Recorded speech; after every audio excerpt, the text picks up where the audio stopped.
사도신경으로 신앙 고백하시겠습니다.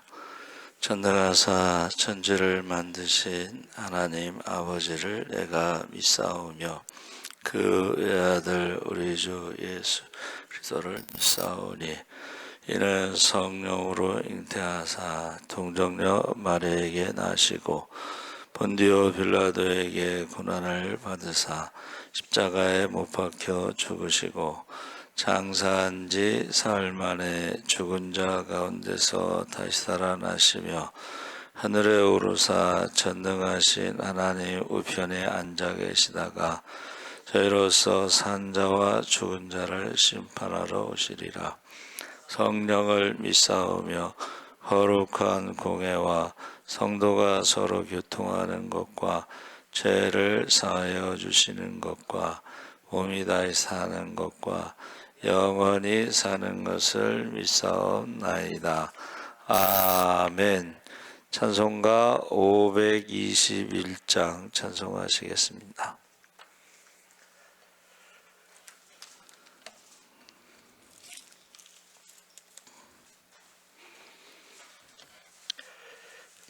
찬송가 521장 찬송하시겠습니다. 구원으로 인도하는 그 문은 참 좁으며 생명으로 인도하는 그 길은 참 험하니 우리 몸에 지워 있는 그 더러운 죄짐을 하나 없이 벗어놓고 힘써서 들어갑시다. 구원으로 인도하는 그 좁은 문 들어가 영생으로 인도하는 그 생명길 갑시다. 이 세상에 많은 사람 큰 문으로 들어가 넓은 길로 갈지라도 멸망으로 끝나니 세상 헛된 부귀영화 모두 내어버리고 주의 말씀 순종하여 그 생명길로 갑시다. 구원으로 인도하는 그 좁은 문 들어가 영생으로 인도하는 그 생명길 갑시다. 구원의 문 열렸으니 주의 공로 힘입어 주저 말고 들어가서 생명길로 갑시다. 구원의 문 닫힌 후엔 들어가고 싶으나 한 번 닫힌 구원의 문 또 열려지지 않으리. 구원으로 인도하는 그 좁은 문 들어가 영생으로 인도하는 그 생명길 갑시다. 아멘. 하나님 말씀은 출애굽기 10장 1절에서 6절까지 함께 읽겠습니다. 112쪽에 있습니다.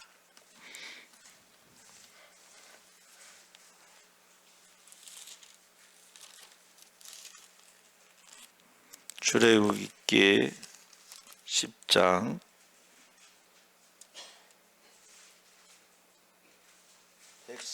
20장 출애굽기 20장 1절에서 6절 112쪽 한 절씩 교독을 하겠습니다. 하나님이 이 모든 말씀으로 말씀하여 이르시되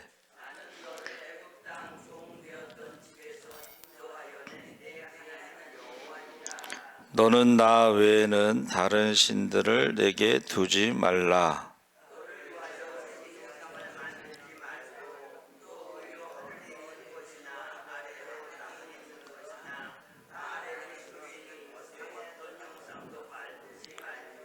그것들에게 절하지 말며 그것들을 섬기지 말라. 나 내 하나님 여호와는 질투하는 하나님인즉 나를 미워하는 자의 죄를 갚되 아버지로부터 아들에게로 3, 4대까지 이르게 하거니와 나를 사랑하고 내 계명을 지키는 자에게는 1000대까지 은혜를 베푸느니라. 아멘. 할렐루야. 좋은 아침입니다. 잘 오셨습니다. 오늘 말씀의 제목은 구원 이후. 출애굽기 20장은 구약 신앙의 핵심이 10계명입니다. 10계명. 그래서 10계명을 선포한 장으로 하나님과 백성 사이의 언약 관계를 정립하는 중요한 본문인데, 우리가 구원 이후라고 하는 것은 우리가 읽은 말씀의 2절에 나는 너를 애굽 땅 종 되었던 집에서 인도하여 낸 내 하나님 여호와니라 해서 애굽의 종에서 인도하여 낸 것을 구원이라고 말씀하셨어요. 그러면 애굽에서 나온 다음에 어떻게 하느냐? 하나님과의 관계를 우리가 정립하는데 그것이 바로 십계명이다 하는 것입니다. 그래서 한번 따라해 보세요. 구원이 율법보다 먼저입니다. 그래서 아브라함이 믿음의 조상이라고 했을 때에 아브라함 시대에는 율법이 없었죠.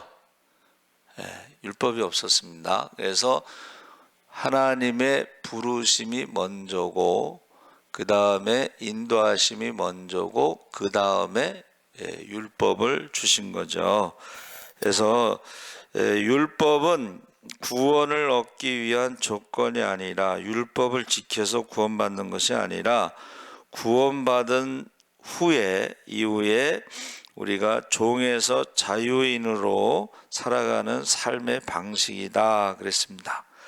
근데 이제 율법에 대해서 성경이 뭐라고 가르쳐 주냐면 갈라디아서 3장 24절 25절에는 몽학선생이라고 나옵니다. 옛날 성경이 몽학선생, 요즘 성경에는 초등교사. 그런데 이게 초등교사하고 몽학선생은 좀 달라요. 그래서 그건 조금 이따가 이제 말씀을 나누고, 먼저 인도라고 하는 단어를 제가 찾았는데 야차라고 그래서 권능, 낚시, 책임, 번제, 헌신 이런 의미가 들어가 있어요. 그래서 이끌어내다.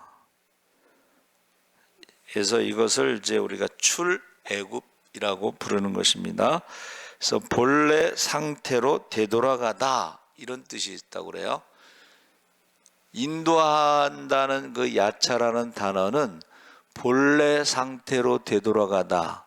그 본래 상태라는 것은 아브라함과의 약속을 할 때에 아브라함이 갈대 우르를 본토 친척 아비집을 떠나서 가나안 땅에 들어간 것을 본래 상태. 그래서 거기서 동서남북을 바라보면서 내 자손에게 주리라 하고 4대 후에 다시 돌아온다. 그래서 애굽에서 400년을 정확하게 이제 430년으로 보는데 4대라는 것은 1대를 100년으로 보는 거예요. 그렇죠? 지금 우리는 1대를 30년으로 보다가 이제 요새는 30살에 결혼을 안 하고 좀 더 늦게 하면은 세대가 조금 길어질 수가 있어요. 그렇죠? 근데 그전에는 이제 우리 할머니들이 보통 10대에 결혼하잖아요. 20살 전에 20살이면 노처녀였습니다. 그러면은 10대에 결혼하고 또 그 딸도 또 20대 초반에 결혼하고 또 뭐 이렇게 하면 4대까지 가는 거예요. 지금 4대가 있어요. 그렇죠? 5대까지는 제가 최병분 어머니가 5대가 된 것 같은데 최병분 어머니 큰딸이 80이었으니까 그 일찍 결혼하면 그렇다는 거예요. 그렇죠? 제가 이제 담양에 장례식에 가서 이제 이렇게 물을 얻어 먹었어요. 물을 얻어 먹으면서 제가 장난치느라고 어머니 딸 있어요? 그랬더니 딸이 있대. 딸이 몇 살인데요? 그랬더니 딸이 21~22살? 뭐 그런데 시집 갔대. 그때는 벌써 일찍 시집을 가는, 시골은 또 일찍 가더라고. 그렇죠? 예. 그래서 지금 본래 상태로 돌아가다라는 인도라는 야차라는 단어는 아브라함과의 약속의 땅으로 다시 돌아간다 이런 뜻입니다.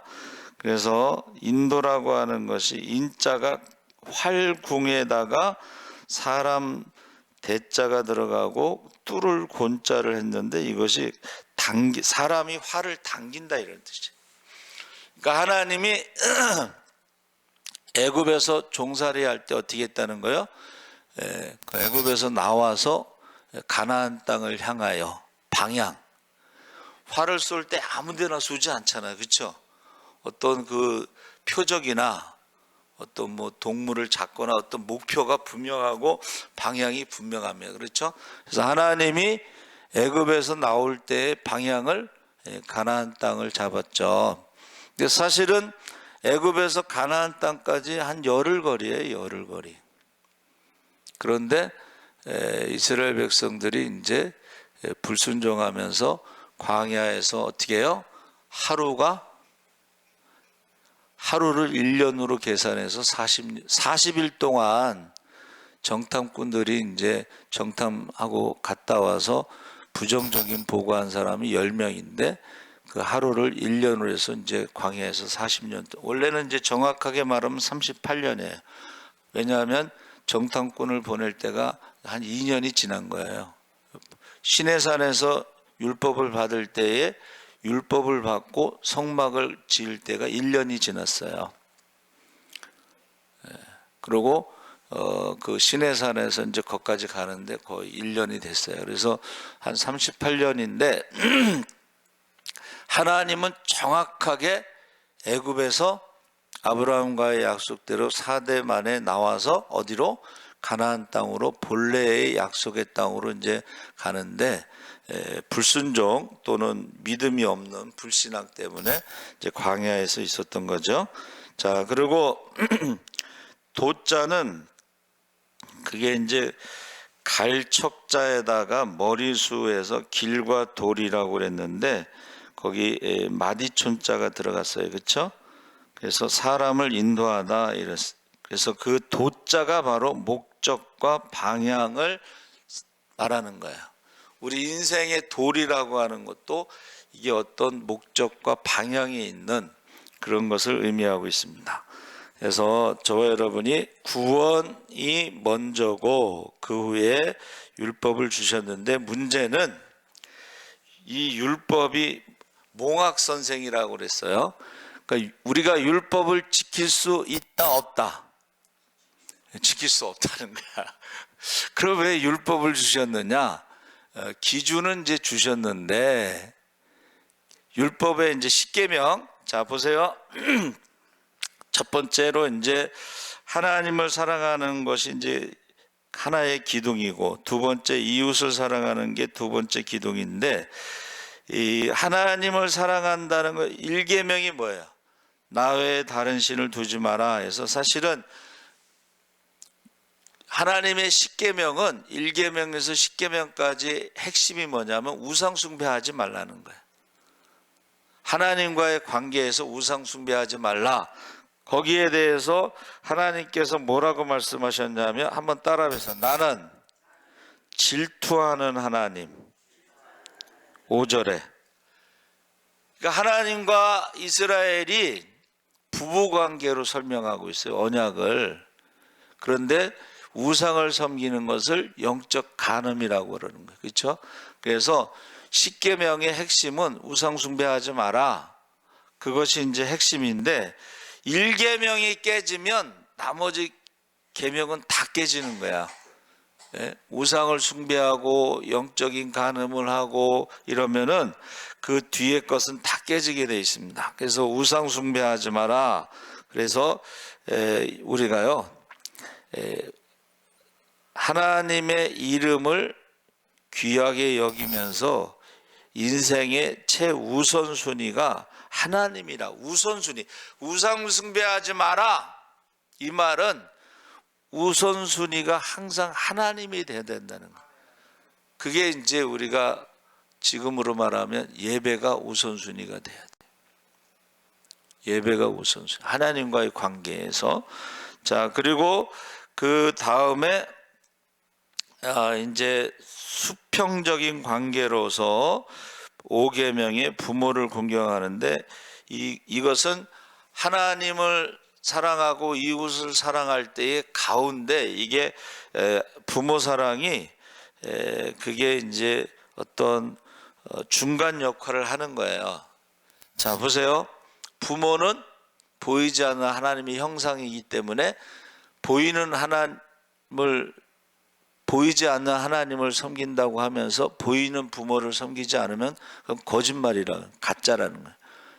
그래서 부모를 공경하는 것이 하나님을 사랑하는 것의 하나의 증거가 되는 것이고, 또 가장 가까운 이웃이 바로 부모죠. 자식에게 있어서 가장 가까운 이웃은 부모인데, 이웃을 내 몸과 같이, 나를 낳아준 부모로 섬기는 게 내 몸과 같이라고 그랬어요. 그래서 부모를 섬기지 않는 것은 이웃을 사랑하지 않는 거랑 똑같은 거예요. 보이는 형제를 사랑하지 않으면서 보이지 않는 하나님을 사랑하는 것은 가짜다, 거짓말이다 했을 때 부모를 사랑하는 것. 근데 이제 우리가 흔히 내리사랑이라고 그래서 부모가 자식을 사랑하는 것은 이게 본능적인 거예요. 그래서 자연스럽게 흘러내려가는 거예요, 내리사랑은. 근데 자녀가 부모를 사랑하는 것은 올라가는 사랑이기 때문에 이건 노력을 해야 돼. 거슬러 올라가기 위해서는. 그러니까 노력을 하지 않으면 부모를 사랑할 수가 없어요. 효도할 수가 없어. 하나님 사랑도 올라가는 사랑입니다. 우리가 사랑할 때는. 그러면 우상을 섬기지 말아야 되는데, 이게 사람이요, 눈에 보이는 것에 약해. 그래서 그 에덴 동산에서도 선악과를 보는 것으로 끝난 게 아니고, 이제 뱀이 하나님과 같이 된다는 말을 딱 하니까는 그때부터 이게 달라지기 시작하잖아요, 보이는 게. 네? 여러분, 그래서 쇼핑 중독 있죠? 그거 자꾸 보다 보면 이제 사게 돼요. 근데 열어보지도 않고 사인되는 거예요. 집에 가면은 쇼핑 중독으로 사놓은 것이 택도 안 띄고 아예 박스를 열지도 않은 게 막 쌓인다는 거예요. 그래서 저와 여러분이 이게 하나님을 사랑한다는 것은 이게 자연스럽게 안 돼요. 부모를 사랑하는 것도 자연스럽게 안 돼. 그래서 어떻게 말씀하셨어요? 마음을 다하고 뜻을 다하고 목숨을 다하여 힘을 다하여 100% 거기다가 올인하지 않으면 그 하기가 힘들다는 거예요. 두 마음을 품으면은 이 두 마음을 품는 것, 우상 숭배하는 것, 영적인 간음. 그래서 그러면 하나님을 사랑할 때 100% 그러면 이웃 사랑은 어떻게 되느냐? 하나님을 사랑하는 게 뭐예요? 말씀에 순종하는 것인데 이웃 사랑이라는 것도 말씀이에요. 그렇죠? 그래서 이웃 사랑은 하나님을 사랑하는 거에 포함이 돼 있어요. 그래서 우리가 100% 헌신은 100%예요. 그러면 하나님을 사랑하는데 100%를 쓰면 나머지는 하나님께서 100% 책임져 주실 줄 믿습니다. 할렐루야. 그래서 저는 이제 하나님이 제가 제 목숨을 달라고 그러셨을 때 제가 뭐라 그러냐면 저는 하나님의 일만 하고 하나님은 나의 모든 것을 책임져 달라. 그러고 나서 제가 하나님의 일이 뭘까 했을 때에 그게 전도였어요. 그러니까 저는 신학교 1학년서부터 전도를 다닌 거예요. 나는 하나님의 일만 하고 100% 하나님은 나의 모든 것을 100% 책임져 주시는 줄 믿습니다. 그러니까 전도만 했는데 하나님께서 100% 책임지시는 거예요. 그래서 우리가 1계명에서부터 4계명까지는 하나님과의 관계다. 또 5계명은 부모를 공경하는 것인데 하나님을 사랑하고 이웃을 사랑하는 것에 그 중심에 있고, 그리고 권위와 질서를 존중하는 법을 배운다 그랬어요.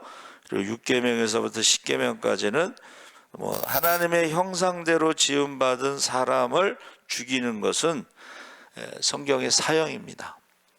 근데 제가 이렇게 보니까는 10계명 중에 도둑질하지 말라 이런 거 빼고는 다 사형이야.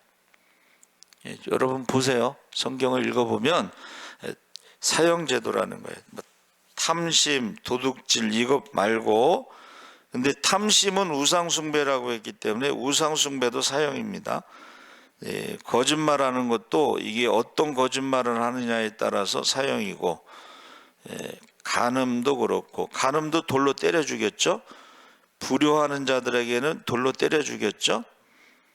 도둑질하는 것만 빼고는 다 사형이에요, 성경에. 자, 그리고 세 번째는 이제 결국은 십계명은 사랑이라는 거예요. 하나님을 사랑할 때는 우상 숭배하지 않고 해서 마음을 다하고 뜻을 다하고 목숨을 다하고 생명, 힘을 다하고 해서 100% 순종할 때에 여러분 보세요. 1000대까지 복을 누릴 줄 믿습니다. 1000대까지라는 것은 1000대라는 게 숫자가 아니고 영원하다는 거예요. 영원히. 근데 하나님 말씀에 불순종하면 3, 4대까지 저주가 있다. 그래서 영향력이 있다는 거예요. 영향력. 여러분의 자녀들에게 여러분의 신앙이 영향을 미친다는 거예요. 축복을 영향으로 미치는 사람이 있고 저주를 영향으로 미치는 사람이 있다 그랬습니다. 그래서 아까 말씀드린 대로 율법을 지키지 못한다는 거예요. 근데 왜 율법을 주셨느냐?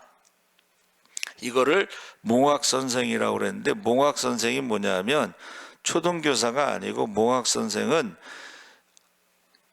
종이 아이를 학교까지 이렇게 데려다 주는 사람, 가이드 또는 보디가드 이런 식으로 그렇게 말하는 사람도 있고, 이 파이스라는 단어와 아고스라는 단어가 합쳐졌는데 파이스가 아이고 아고가 이끌다예요. 그러니까 학교 데려다 초등학교 1학년 때도 데려다 주잖아요. 이렇게, 그렇죠? 유치원도 데려다 주고 그러잖아요. 그 데려다 주는데 그거를 종이 한다는 거야. 근데 이 종이 학교만 데려다 주고 데리고 오는 게 아니라 집에서 학교 가기 전에는 집에서 가르친다는 거예요. 집에서. 그런데 이제 성인식이 되잖아요. 성인식. 어른이 되면은 더 이상 가르치지 않아도 되는데, 뭐를 가르치냐? 이 율법이 뭐를 가르치냐? 율법이 몽학 선생인데 뭐를 가르치냐? 이 율법은 내가 죄인이라는 걸 가르치는 거야. 율법을 지키지 못하는 죄인. 내가 율법을 지키지 못하는 죄인이라는 것을 가르치면은 우리가 어떻게 해요? 그 죄에서 우리를 또 구원하시는, 자, 몸을 애굽에서 나온 출애굽이 구원이라고 그랬으면, 이제 하나님의 자녀로 우리가 또 거듭나기 위해서 어떻게 해요? 그 구원이 있는데, 그 율법을 주신 거는 우리가 죄인인데 이 죄에서 우리를 구원하시는 것이, 한번 따라해 보세요. 하나님의 은혜. 이 하나님의 은혜로 인도하는 몽학 선생인데, 율법에서 어디로 인도하느냐? 복음으로 인도한다. 십자가로 인도한다. 예수께로 인도한다. 할렐루야. 그러니까 두 가지 인도가 있는 거예요. 육신적으로는 애굽에서 나와서 가나안 땅으로 가지만, 이스라엘 백성들이 계속 애굽에서 나오고 홍해를 건넌 다음에도 계속 원망하고 불평하고 죄짓고 그랬잖아요. 그렇죠? 여러분, 그게 이제 대표적으로 바알 부올 사건이요. 발람 선지자가 돈 받고서 저주하려고 그러니까 하나님이 탁 경고를 하니까는 나 저주 못한다. 근데 돈은 받았잖아. 그러니까 어떻게 해요? 바알 부올에서 어떻게 해요? 미디안의 여인들을 미인계를 써서 부올에서 바알을 섬기는, 우상 숭배하면서 매춘을 시켜서 전염병으로 2만 4천 명이 죽었습니다. 그 2만 4천 명 죽은 그 사람들이 대부분이 시므온 지파야. 그래서 2차 인구조사할 때는 시므온 지파가 확 줄어들고, 아예 하나님이 시므온 지파에게 땅을 안 줬어요. 그래서 유다 지파의 한쪽 구석에 가서 살았어. 그래서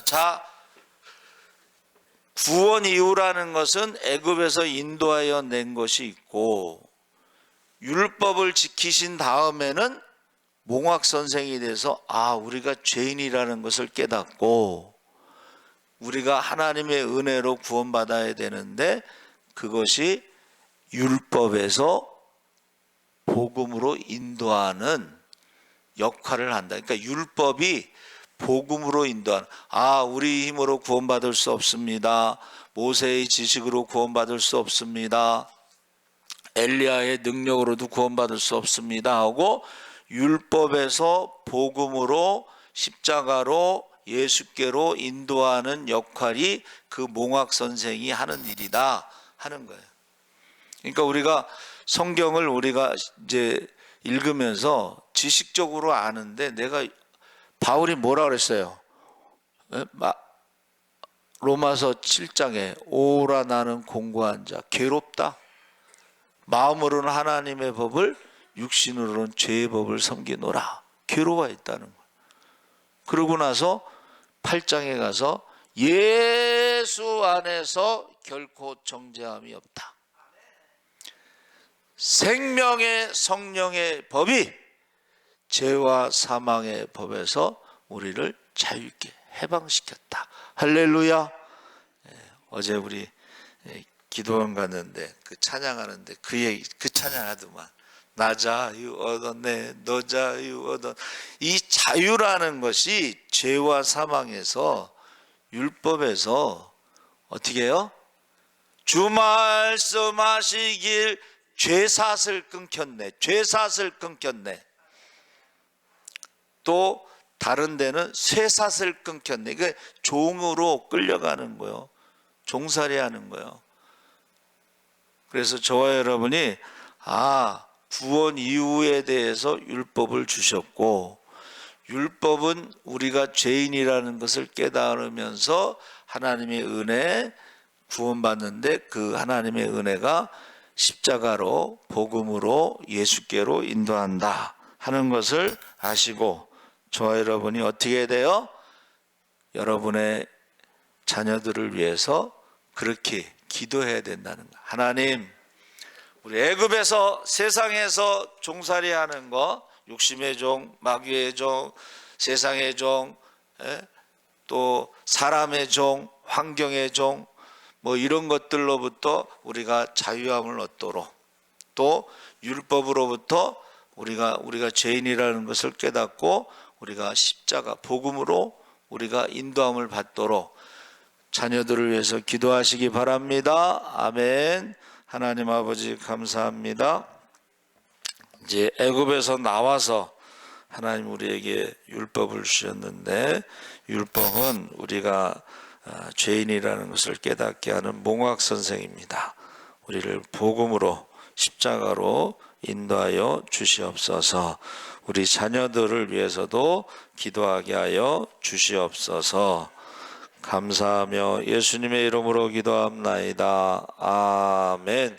하늘에 계신 우리 아버지여, 이름이 거룩히 여김을 받으시오며 나라의 임하옵시며 뜻이 하늘에서 이룬 것 같이 땅에서도 이루어지이다. 오늘날 우리에게 일용할 양식을 주옵시고, 우리가 우리에게 죄 지은 자를 사하여 준 것 같이 우리 죄를 사하여 주옵시고, 우리를 시험에 들게 하지 마옵시고